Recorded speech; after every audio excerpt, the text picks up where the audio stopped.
마가복음 9장 30절에서 37절까지 말씀입니다. 30절에서 37절까지 말씀 우리 교독해서 읽도록 하겠습니다. 그곳을 떠나 갈릴리 가운데로 지날새 예수께서 아무에게도 알리고자 아니하시니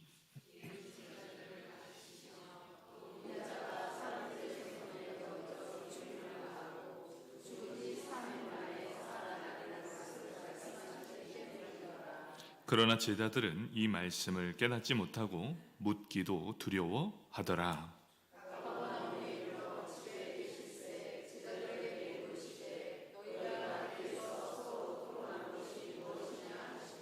그들이 잠잠하니 이는 길에서 서로 누가 크냐 하고 쟁론하였음이라.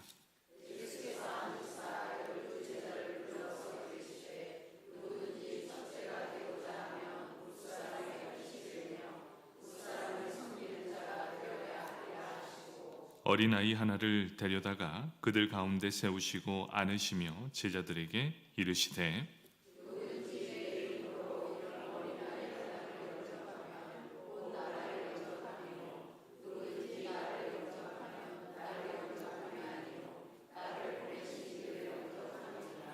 아멘. 사구역 나오셔서 구역 독송 하시겠습니다.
아멘. 감사합니다.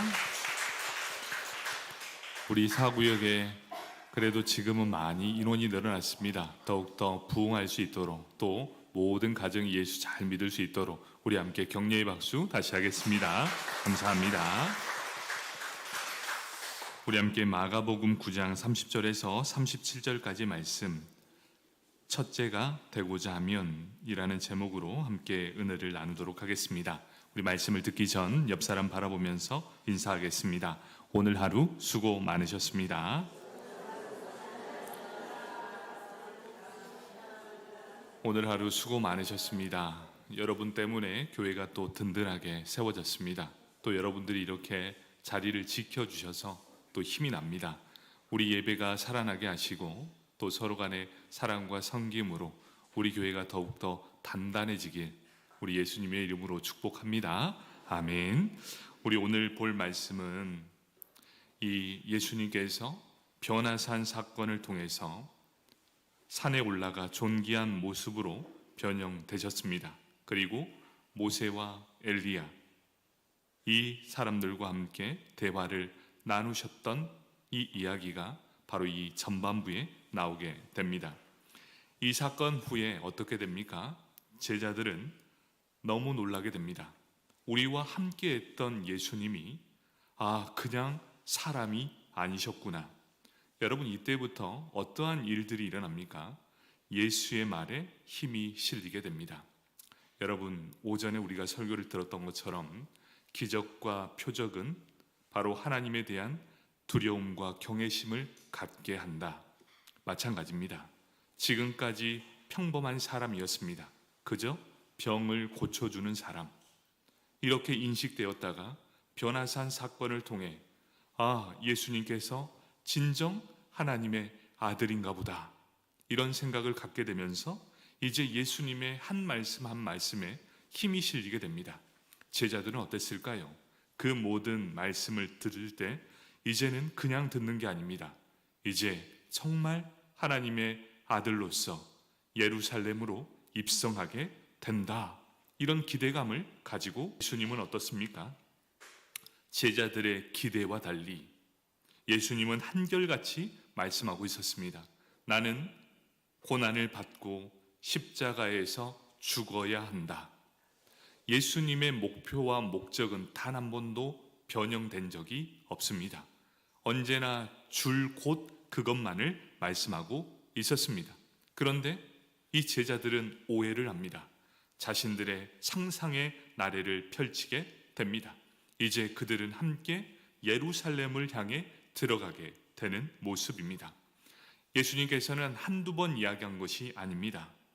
예수님은 이미 8장에서 한 번 더 이야기를 하고 계십니다. 내가 십자가를 지고 그곳에서 나는 죽어야 할 것이다. 이렇게 고백하게 될 때 베드로가 무엇을 합니까? 절대로 그런 일은 일어나지 않을 것입니다 라고 얘기를 합니다.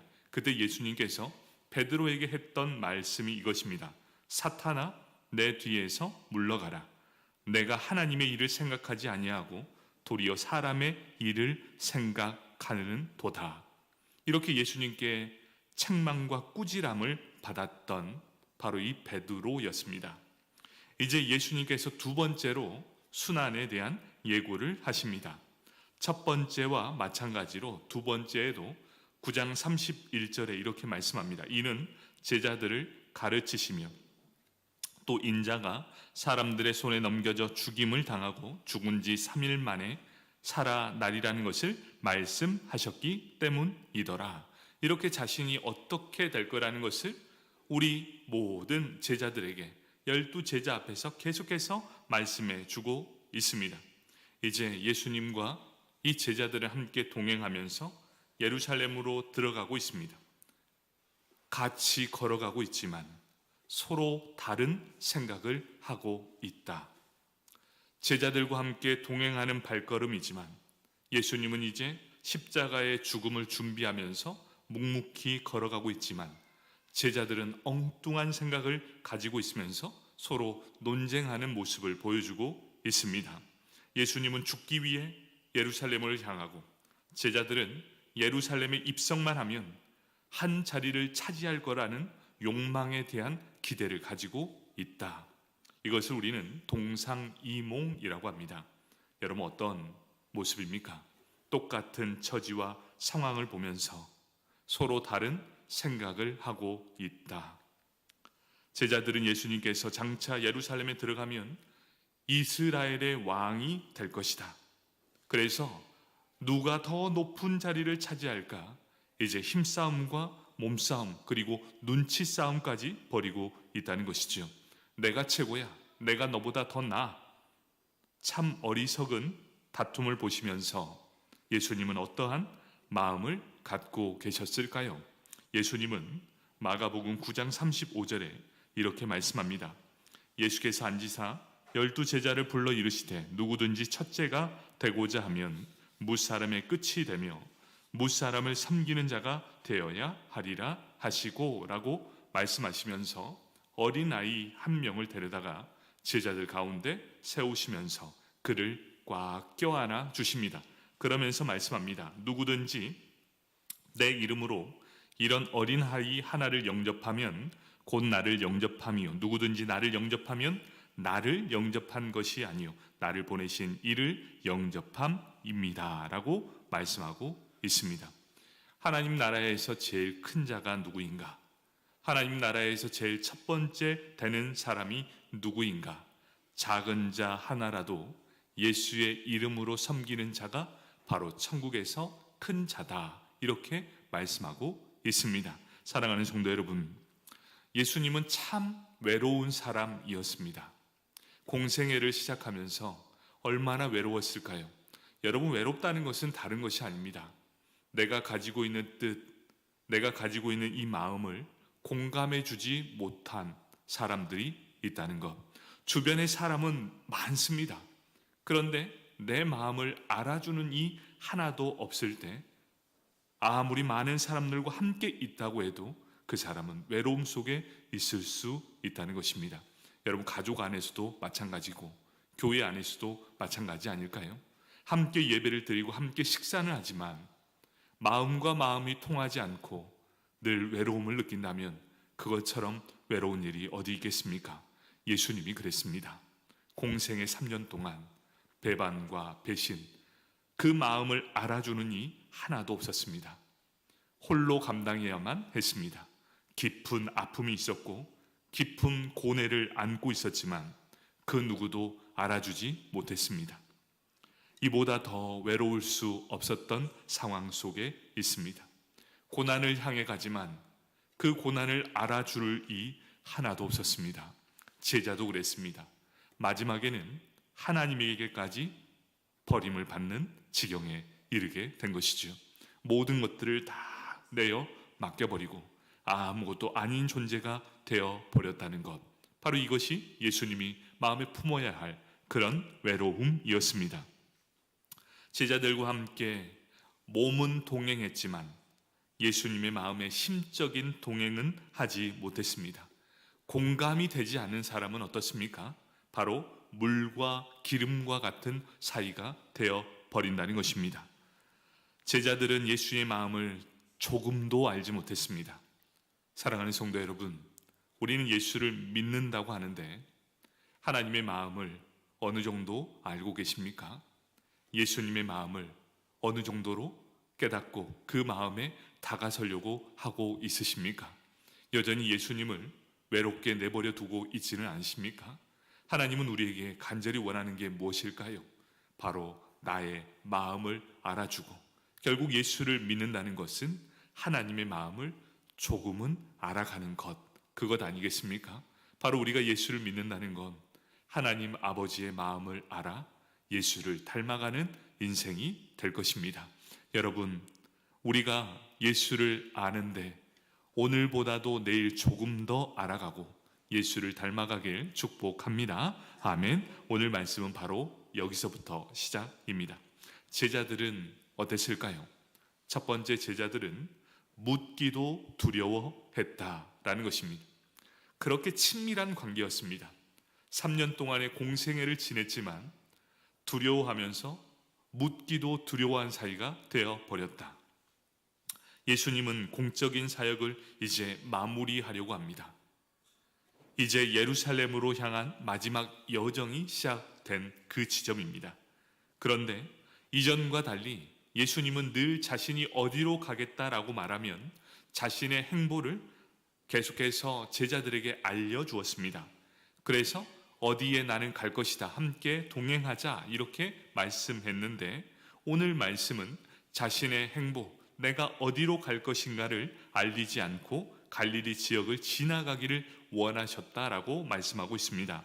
그런데 왜 그때 아무에게도 알려주지 않으셨을까요? 이것은 제자들을 가르치기 위함이다 라고 분명하게 말씀해 주고 있습니다. 31절 말씀입니다.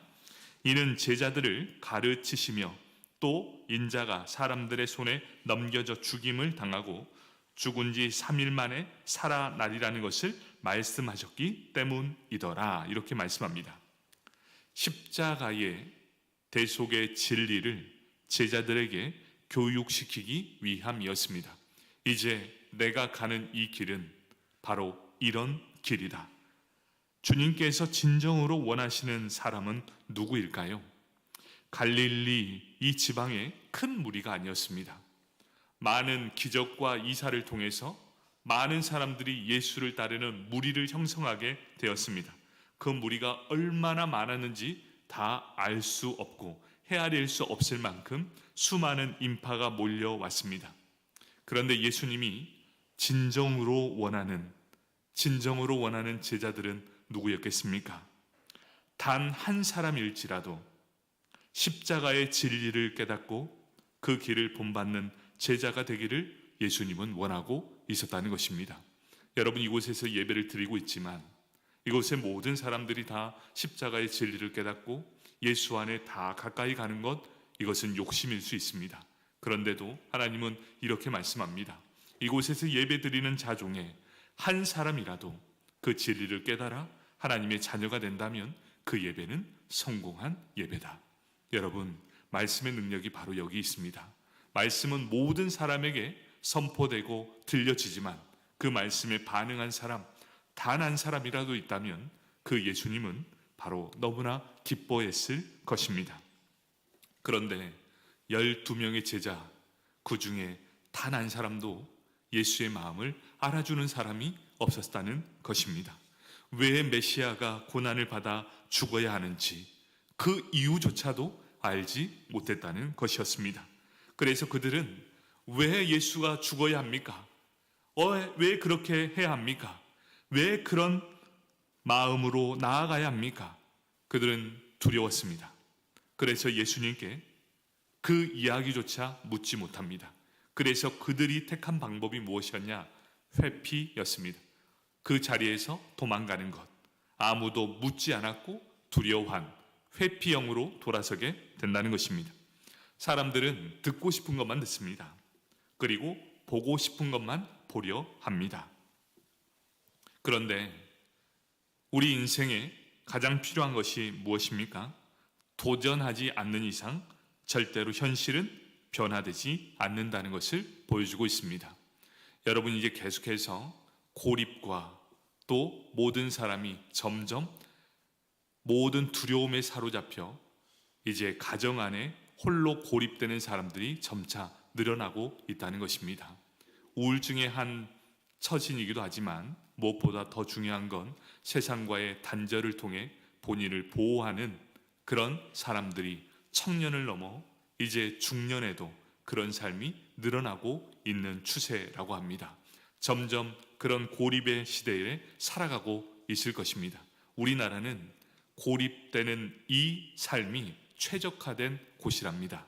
수많은 경쟁으로 인해 이 경쟁에서 탈락한 세대들이 고립 시대를 살게 된다. 이제 점점 청년의 때를 넘어 중년에까지 이제 점점 사회와의 단절을 가지고 이제 도전하지 않으며 속으로 깊이 이제 계속해서 고립된 인생을 살아가는 이 시대 가운데 살게 된다는 것입니다. 이제 더 이상 도전하는 이 힘조차 없다고 합니다. 사람이 두렵고 모든 환경이 두려우며 그냥 그렇게 홀로 지내는 사람들, 이 사람들이 점점 넘쳐나는 세대 가운데 과연 그들에게 우리에게 희망을 줄 수 있는 이 능력이 무엇일까요? 그들에게 희망은 바로 예수 그리스도를 만나는 것뿐이라는 것입니다. 왜 그렇습니까? 어둠을 물리칠 힘은 바로 빛이기 때문입니다. 빛이신 예수 그리스도를 만나야 그들의 삶이 변화가 있게 된다는 것입니다. 진정한 변화는 현실을 정직하게 직시하는 것부터 시작한다라고 말하고 있습니다. 고난을 마주칠 때 고난의 이 모든 아픔을 경험할 수 있습니다. 그런데 이 십자가의 고난을 경험하는 자들만이 십자가의 영광을 누릴 수 있다라고 말씀하고 있습니다. 고난 없는 성장은 없고, 그리고 도전 없는 이 성공은 없다라고 말씀하고 있습니다. 예수님은 오늘도 찾고 계십니다. 어떤 사람을 찾고 계십니까?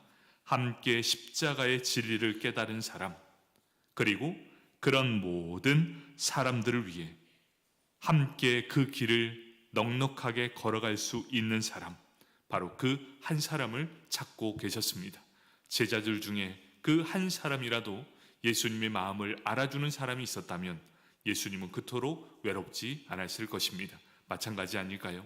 우리 인생에 예수님을 만나는 것은 하나님과 함께 동행하는 인생이 될 것이고, 여러분의 인생 가운데 최고의 친구를 만난다면 그것이야말로 최고의 축복이라고 생각합니다. 여러분, 마음과 마음이 통하는 친구 한 사람을 이 인생에서 만난다면 그 인생은 복된 인생이 될 것입니다. 예수 잘 믿고 또 함께 동역하며 내 마음과 마음이 통하는 친구와 같은 한 사람의 만남이 있다면 그 인생은 절대로 흔들리지 않게 될 것입니다. 두 번째입니다. 빗나간 토론이었습니다. 제자들의 일행. 이제 예수님과 제자들은 각자 자신의 길로 걸어가게 됩니다. 예수님과 함께 동행하는 것이 아니라 이제 그 일행은 제자들끼리 가게 됩니다. 일행이 가버나움에서 오는 도중에 제자들은 불편한 논쟁을 하고 있었습니다. 33절의 내용입니다. 가버나움에 이르러 집에 계실 새 제자들에게 물으시되 너희가 길에서 서로 토론한 것이 무엇이냐 하시되, 이렇게 말씀합니다. 예수님께서 제자들에게 묻습니다. 너희가 이곳까지 함께 걸어오면서 너희는 어떤 얘기를 서로 나누고 있었느냐? 너희가 서로 논쟁하는 내용이 무엇이었느냐? 이것을 묻고 계십니다. 그런데 참으로 안타까운 내용이 무엇입니까? 단 한 사람도 십자가를 지시려는 예수님의 그 십자가의 고난에 관심을 두는 자가 없었습니다. 그들의 관심사는 어디 있었는가? 34절의 말씀입니다. 그들이 잠잠하니 이른 길에서 서로 누가 크냐 하고 쟁론하였음이라, 이렇게 기록합니다. 예수님은 십자가를 지고 가면서 예수님은 어떻게 되실까? 앞으로 우리는 어떻게 해야 할까? 이것을 고민하며 기도하는 것이 아니라 예수님과 따로 떨어져 가면서 내가 더 높은 자리에 오를 거야, 서로 논쟁하게 된다는 것이죠. 우리 중에 누가 제일 크냐? 예수님은 자신의 죽음에 대해서 고민하고 계셨지만 제자들은 서로 자리 다툼에만 혈안이 되어 있습니다. 그러면서 예수님은 중요한 교훈을 말씀해 주시죠. 35절, 예수께서 앉으사 12 제자를 불러 이르시되 누구든지 첫째가 되고자 하면 무사람의 끝이 되며 무사람을 섬기는 자가 되어야 하리라 하시고, 예수님의 인내가 얼마나 크신지, 예수님의 오래 참음이 얼마나 은혜가 되는지 그대로 보여주는 말씀입니다. 예수님은 끝까지 참으십니다. 그리고 끝까지 사랑으로 품어 주십니다. 얼마나 마음이 아팠겠습니까? 그런데도 불구하고 예수님은 끝까지 그들을 이해시키기 위해 최선을 다하고 사랑으로 그들을 품어 주신다는 것입니다. 남을 섬기는 자가 하나님의 나라에서 큰 자가 되리라 라고 말씀하고 있습니다. 이 세상은, 이 땅의 질서는 어떻습니까? 명예와 권세를 추구하려고 합니다. 그런데 이 땅에서의 서열은 절대로 하나님 나라에서 받아들일 수 없다라는 것을 분명하게 말씀해 주고 있다는 것입니다. 성도가 가장 경계해야 될 일, 그 중에 가장 경계해야 될 첫 번째가 무엇이냐? 높아지려는 하는 마음을 없애야 한다.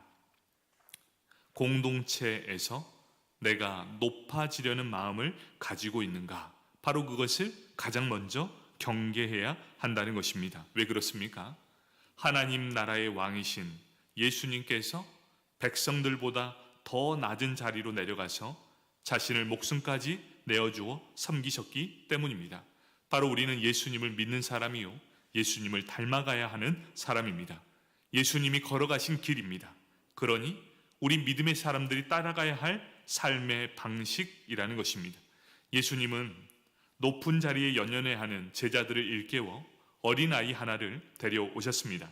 그리고 그 가운데 세우셨습니다. 예수님께서 이 어린아이 하나를 데려다가 그들 가운데 세우신 이유가 무엇입니까? 그 이유가 있었습니다. 그 시대에 가장 낮은 자로 간주되었던 인물이 바로 어린아이였기 때문입니다. 예수님은 그 아이를 자신과 동일시합니다. 어린 아이를 대하는 것이 곧 예수를 대하는 일이다. 하지만 제자들은 깨닫지 못했습니다. 거꾸로 된 하나님의 나라, 거꾸로 된 진리, 이것을 깨닫지 못하고 세상에 낮고 연약한 자들에 대한 그들의 태도도 달라지지 않았습니다. 십자가의 도를 따르는 제자라면 낮은 자가 되려 할 뿐만 아니라 낮은 자에 대한 태도도 달라져야 함을 보여주고 있습니다. 여러분, 그 사람에 대해서 알고 싶다면, 그 사람의 가장 본질적인 부분을 알고 싶다면 어떻게 하라라고 말합니까? 그 사람의 진심을 알고 싶으면 그 사람에게 권력을 한번 줘봐라. 그러면 대번에 드러나게 됩니다. 힘이 있고 권력이 생기면 그 사람의 본성이 드러나게 되는 것을 말씀해 주고 있습니다. 만약 여러분에게 최고의 권력과 힘이 주어진다면 여러분은 과연 예수님처럼 낮아질 수 있겠습니까? 아니면 자신의 본성이 힘을 다해 내가 이 세상의 왕이로소이다 라는 자신만이 이 모든 것을 영위할 수 있는 최고의 높은 자리까지 올라갈 수 있을 거라 생각하십니까? 바로 예수님은 우리의 이런 부분을 캐치하시고 말씀합니다. 너희가 높은 자, 첫째가 되고자 하면 섬기는 자로 섬겨야 한다는 것을 말씀해 주고 있습니다. 이들은 강대한 다윗의 나라를 꿈꿨습니다. 세속적인 지위와 영광을 구하던 제자들에게 참으로 불편한 교훈이었습니다. 듣기 싫었거든요. 그 말씀이 들려오지도 않습니다. 제자들이 꿈꾸는 세속적인 나라에서 어린아이는 어떻습니까? 걸림돌, 방해물이었습니다. 예수님은 어린아이처럼 신분이나 지위에 상관없이 모든 사람을 똑같이 중요하게 여겨내셨습니다. 그리고 그 어린아이를 그대로 데리고 와서 그들을 섬기도록 하게 됩니다. 말씀을 정리하도록 하겠습니다. 동서고금을 막론하고 어린아이들은 어떻습니까? 가장 힘없고 낮은 계층을 대변하게 됩니다. 아무리 부모님이나 가족들이 극진한 사랑을 받고 있는 아이라 할지라도 스스로를 무엇을 결정할 주권도 없으며 항상 어른들에게 의존해야 하는 아이들. 여러분, 그런 아이들은 곁에 있으면 손해보는 장사라는 것입니다. 특별히 예수 시대에 어린아이들은 언제나 여자들과 같은 부류로 소외되고 하찮은 이 계층을 대변하는 그룹이었습니다. 이런 상황 속에 하찮은 그리고 낮은 어린이를 영접하는 것이 곧 예수, 당신을 영접하는 것과 마찬가지라고 말씀하고 있다는 것이지요. 전혀 이해가 되지 않았습니다. 누가 더 크고 위대한가? 논쟁을 벌였던 제자들에게 어린아이와 같이 미천하고 하찮은 존재를 섬기는 그 사람이 곧 하나님 나라에서는 더욱 크고 위대한 자임을 가르치고 있었기 때문입니다. 여러분, 이 본문에서 우리에게 전달하고자 하는 교훈이 무엇입니까? 제자의 길을 간 것, 그것은 섬김을 받는 길이 아니라 섬김을 하는 길임을 알고 있다. 그리고 예수를 따르는 이 길은 불편함을 감수하고 함께 가는 것을 의미하고 있다. 여러분, 우리 교회는 모두가 다 연약하고 그리고 모두가 다 함께함에 그 힘이 필요한 사람들입니다. 그런데 우리 교회가 더 행복한 이유가 무엇입니까? 부족하더라도 함께 웃어주고 함께 격려해주며 함께 사랑으로 품고 나아가기 때문입니다. 저는 그래서 우리 교회가 참 좋습니다. 우리 교회가 이렇게 아름다운 사랑이 여전히 있기 때문입니다. 함께 섬겨주고 피차 섬기는 사람이 넘쳐나게 될 때 우리 교회는 더욱더 든든하게 세워져 갈 것을 알기 때문입니다. 주님과 함께 가는 제자의 길은 끝없이 낮아짐과 섬김의 길로 가야 합니다. 그것이 예수님이 제자들에게 바라는 예수님의 마음입니다. 여러분, 세상은 우리에게 말합니다. 부와 명예를 얻기 위해서 어떻게 하랍니까? 돈 많은 사람, 명예를 가진 자, 그 사람들과 친구하며 그들에게 정보를 캐내어 부자 되는 방법을 빨리 섭취하라. 그래야 네가 성공한다. 여러분, 세상적인 방법은 이렇습니다. 부자 친구를 옆에 두어라. 그리고 부자 친구로부터 정보를 얻어 너도 부의 기준을 쌓아 이 땅에 떵떵거리는 부자가 되어라. 이것이 세상 방식에 성공하는 방식입니다. 그래서 우리는 부를 쫓는 수많은 사람들을 보게 됩니다. 그런데 한번 보십시오. 예수님께서 이 땅에 오셔서 누구를 친구로 사귀었는가를 한번 보십시오. 여러분은 세상을 사귀는 사람입니까? 예수님과 함께 살아가는 사람입니까? 예수님의 친구가 누구였습니까? 세리와 죄인과 창기였습니다. 세상적 기준으로 보면 왜 그런 사람들과 사귑니까? 대통령, 왕, 그리고 백부장, 천부장, 만부장, 돈 있고 떵떵거리는 사람의 친구가 되지 않고 예수님은 어떻게 얘기합니까? 그런 사람들과 친구가 되어주길 원한다. 그런데 예수님은 어떠한 능력이 있었는지를 잘 보십시오. 예수님은 죄인들과 함께 친구가 되었지만 죄에 물들지 않고 그들을 통해 어둠에서 빛으로 이끌어주는 바로 인도자가 되었다는 사실입니다. 여러분, 우리는 세상 사람들로부터 영향을 받고 물들어 갑니다. 그런데 예수님은 그 어둠에 절대로 물들지 않고 그 빛을 어둠 속에 비추어 어둠이 떠나가고 모든 세상에 빛으로 오셨습니다. 여러분, 우리가 친구를 사귈 때 가장 중요한 게 무엇입니까? 나는 지금 예수로 가득 차 있는가? 그래서 어떠한 죄가 오더라도 그 죄에 물들지 않으며 세상을 향해 빛으로 다가갈 수 있는가? 바로 예수님은 우리를 향해 그렇게 말씀하고 있다는 것입니다. 세리와 죄인과 창기의 친구가 되셨지만 그들에게 물들지 않고 하나님의 나라를 세워져 가는 믿음의 우리 예수 그리스도. 여러분, 누구를 친구로 사귀느냐 참 중요합니다.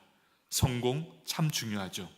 그런데 하나님의 손 안에서 성공한다면 하나님께서 그 인생을 책임져 주실 거라 믿습니다. 여러분, 하나님은 우리를 부르셨습니다. 부자로 살도록 부르신 분도 있고 때로는 더 낮아짐으로 이 땅에서 이름도 없이 빛도 없이 살아가는 많은 분들이 계실 것입니다. 여러분, 우리의 인생의 값어치, 그 값어치는 언제 맺어지는 줄 아십니까? 이 땅에서 내 생명이 다하는 그때 내 생명의 값어치가 맺어지게 될 것입니다. 여러분, 하나님 앞에 설 때 우리는 어떤 값어치로 매겨질 것인가? 여러분, 이 땅은 70이요 강건하면 80이라고 말씀합니다. 그런데 하나님의 나라는 영원한 하나님의 나라입니다. 이곳에서 잠시 잠깐 나그네의 인생을 살면서 나는 무엇을 쟁취하고자 살고 있는가? 하나님의 나라를 위해 이제 하나님 나라가 더 이 땅에 밝은 빛과 소금의 역할을 감당할 수 있도록 이제 섬김을 받으려는 자가 아니라 섬김으로 하나님 나라를 세우시길 축복합니다. 하나님과 예수님의 마음을 조금 더 알아가길 원합니다. 정말 조금이라도 한 걸음 한 걸음 성숙한 믿음으로 나아갈 때 하나님의 기쁨이 될 줄 믿습니다. 아멘.